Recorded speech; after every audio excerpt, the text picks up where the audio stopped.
Hello friends, आज मैं आपको प्राणायाम के बारे में बताने जा रही हूँ। प्राणायाम करने से पहले हमें ये देखना चाहिए कि हमें बैठना कैसे है, किस पर बैठना चाहिए। कई लोगों का कहना रहता है कि मैम हमने प्राणायाम किया है लेकिन मुझे कोई फ़ायदा नहीं मिला है, कुछ हमारी बीमारी कम नहीं हुई है। तो इसलिए नहीं कम होती है क्योंकि जो तरीका होता है उस टाइप से आप प्राणायाम नहीं करते हो। तो जब हम वो तरीका, वो सारे उसके पॉइंट्स सब कुछ ध्यान में रखे करेंगे ना, तो हमारी बीमारी ज़रूर ख़त्म होगी। तो सबसे पहले तो हम लोग ये ध्यान देंगे हमें बैठना किस पर है। तो बैठने के लिए या तो हमारे घर में कोई कंबल हो उस पर बैठ सकते हो, योगा मैट है उस पर बैठ सकते हो, लकड़ी का कोई पीस है उस पर बैठ सकते हैं, लेकिन ज़मीन पर बैठकर प्राणायाम नहीं करना चाहिए।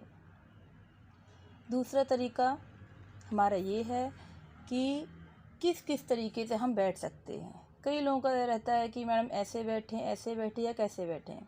तो सीधे सी बात है कि आपको ऐसे भी बैठ सकते हैं आप, और फिर आप ऐसे भी बैठ सकते हो।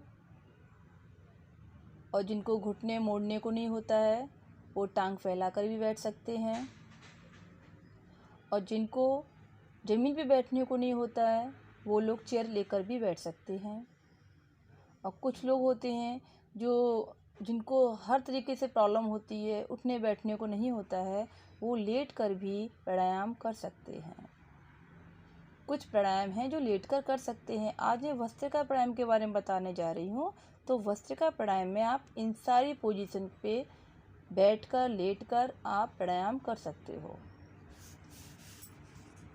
अभी दूसरा पॉइंट ये आता है, प्राणायाम करने से पहले हमें ये और सोचना है कि जो हम प्राणायाम करते हैं उसमें सांसें जो हम लेते हैं वो कितने सेकंडों में हमें सांस लेनी चाहिए, कितने में छोड़नी चाहिए। तो ये भी हमारे लिए बहुत ज़रूरी है, जो हम सांस ले रहे हैं वो किस सेकंड में होनी चाहिए। तो जो भस्त्रिका प्राणायाम है इसमें 2.5 सेकंड में हमें सांस खींचनी है, मतलब नाक के द्वारा हमें पेट अंदर करते हुए सांस को खींचना है, और 2.5 सेकंड में हमें सांस को छोड़ना है। एक ज़रूरी बात ये और है कि जिनको कोई प्रॉब्लम नहीं है, बीपी का कोई प्रॉब्लम नहीं है, दिल का कोई बीमारी नहीं है, तो वो लोग तेज़ी से कर सकते हैं। मेरा चैनल सब्सक्राइब कर लीजिए, लाइक कर दीजिए, और मेरे डिस्क्रिप्शन बॉक्स में नंबर पड़ा हुआ है, अगर आपको चाहिए तो उससे आप व्हाट्सअप करके मुझसे प्राणायामों के बारे में पूछ सकते हो। मैं ऑनलाइन योगा क्लास भी लेती हूँ। अगर आपको चाहिए कि आपको ऑनलाइन क्लास मुझसे करनी है तो आप इस नंबर पर व्हाट्सअप कीजिए। हमें बहुत कुछ पता चल चुका है कि हमें कैसे बैठना है, कैसे सांसें लेनी है, कितने सेकंड में सांस लेनी है। अब दूसरी सबसे ज़रूरी बात ये है कि हमें हाथों को किस पोजीशन में रखना है, उसमें कौन सी मुद्रा लगानी है। तो भस्त्रिका प्राणायाम करते समय हमको धारण शक्ति मुद्रा लगानी चाहिए। धारण शक्ति मुद्रा कैसे लगती है, देखिए इस टाइप से जो अंगूठा है और अंगूठे की पास की उंगली है उसके ऊपर का जो पॉइंट होता है उसको एक दूसरे में लगा के दबाना चाहिए। हल्के जोर से नहीं दबाना है, हल्के से दबाना चाहिए। और अगर आप ऐसे करते हो तो ये आपकी ज्ञान मुद्रा बनती है। हमको ज्ञान मुद्रा नहीं लगानी है, हमको कौन सी लगानी है, धारणा शक्ति मुद्रा। क्योंकि मैंने ज्ञान मुद्रा का नाम यहाँ इसीलिए लिया है कि आप लोग ज़्यादातर ये देखेंगे कि हाँ ये एक दोनों दबा लिए हैं, अंगूठा और उसके साइड की उंगली दबा ली है तो ये ज्ञान मुद्रा लग गई। नहीं, ज्ञान मुद्रा ऐसे लगती है, और जो मैं बता रही हूँ धारणा शक्ति मुद्रा वो ऐसे लगती है। तीनों उंगलियों को सीधा रखते हो और इस टाइप से लगती है। ये इसलिए लगाते हैं, इससे हम ज़्यादा देर तक सांस को रोक सकते हैं, और जितनी देर हम सांस को रोक सकते हैं उतना ही अच्छा हमारा प्राणायाम होगा, उतना ही अच्छा रिजल्ट निकल। अब बात ये आती है कि भस्त्रिका प्राणायाम हमें किन किन बीमारियों से छुटकारा देता है। जिसको कैंसर की समस्या है वो भस्त्रिका प्राणायाम करे। जिसको फेफड़ों की कोई प्रॉब्लम है, जैसे टीबी होती है, वो करेगा तो भस्त्रिका प्राणायाम करने से उसकी टीबी की समस्या जल्दी से दूर हो जाएगी। जुखाम किसी को है, एलर्जी है, सांस लेने में कोई तकलीफ़ होती है, दमा है, कोई पुराना नज़ला है या साइनस है या थायराइड है, टॉन्सिल है, ऐसे कई बीमारियां होती हैं जिस भस्त्रिका प्राणायाम करने से ठीक हो जाता है। कोरोना के टाइम पर हमें अगर भस्त्रिका प्राणायाम सबको पता होता तो ऑक्सीजन की समस्या आती ही नहीं। तो जब हम भस्त्रिका प्राणायाम करते हैं, इससे हमारे पूरी बॉडी में जो ऑक्सीजन की जो नसें जो बंद हो जाती हैं, जब भस्त्रिका प्राणायाम करते तो पूरी नसों के अंदर हमारी वो ऑक्सीजन जाती है और वापस निकलती है, जाती है। इससे क्या है ना, जो हमारी नसें हैं वो प्रॉपर काम करने लगती हैं।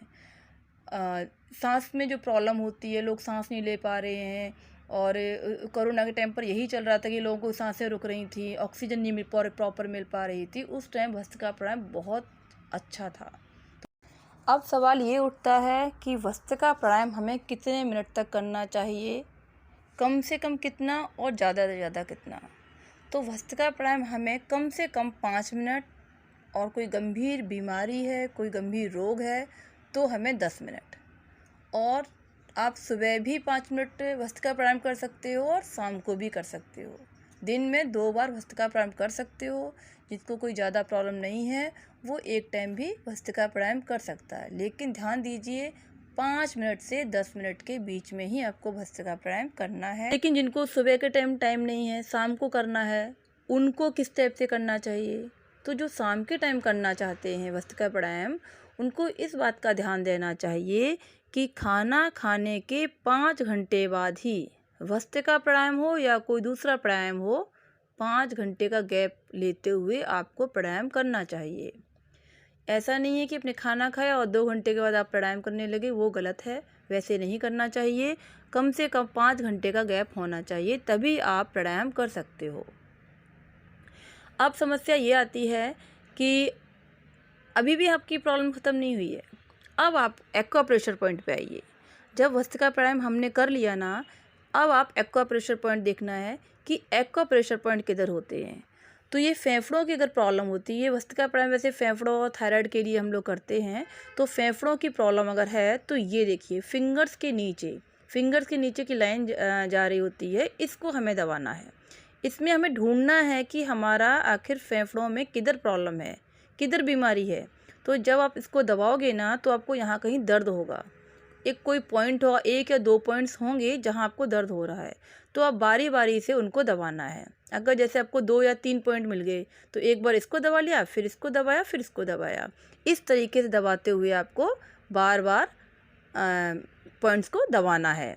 ध्यान ये रखिए। अब आप ये बोलोगे कि कितने मिनट तक ये हमें दबाना है, तो मिनट तक नहीं, हमें 30 सेकंड, अगर आपके पास 30 सेकंड हैं तो 30 सेकंड से लेके 2 मिनट तक आप इसको दबा सकते हो। दोनों हाथों में आपको सेम जगह पर वो दर्द होगा महसूस, तो दोनों हाथों में आपको दबाना है।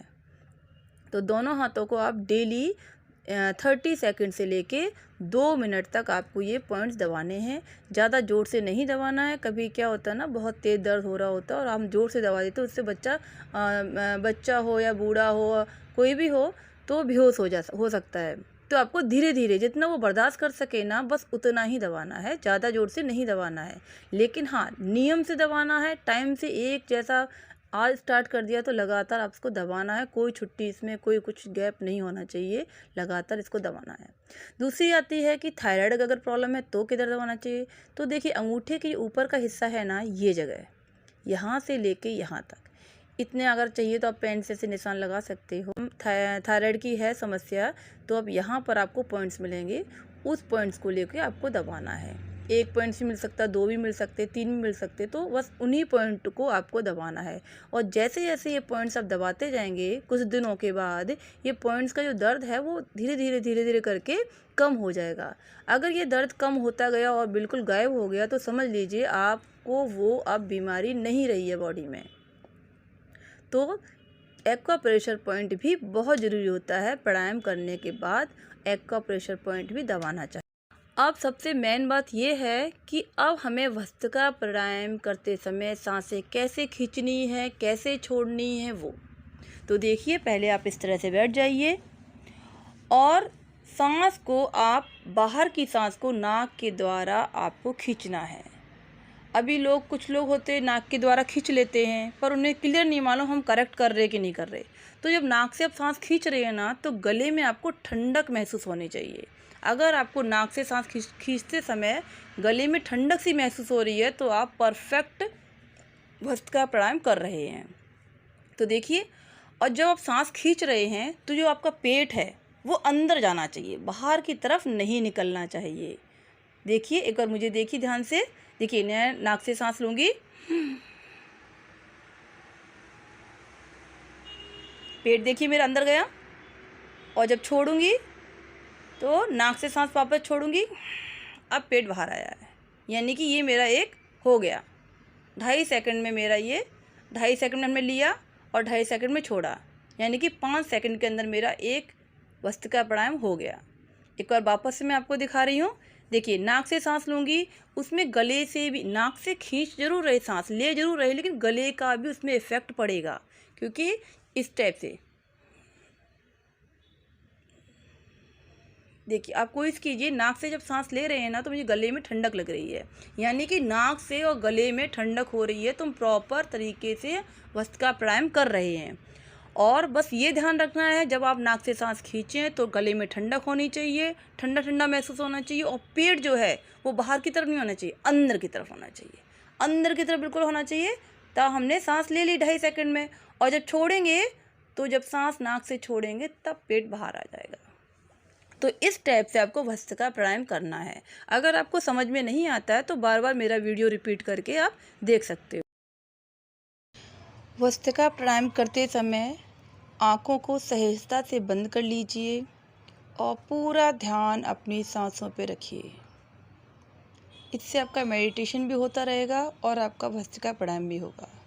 कब सांस निकाल रहे हैं, पूरा ध्यान आपका सांस निकालने और लेने में रहना चाहिए। धीरे धीरे जब भस्त्रिका प्राणायाम आपका कंप्लीट हो जाए, तब धीरे धीरे करके आँखों को खोलिए।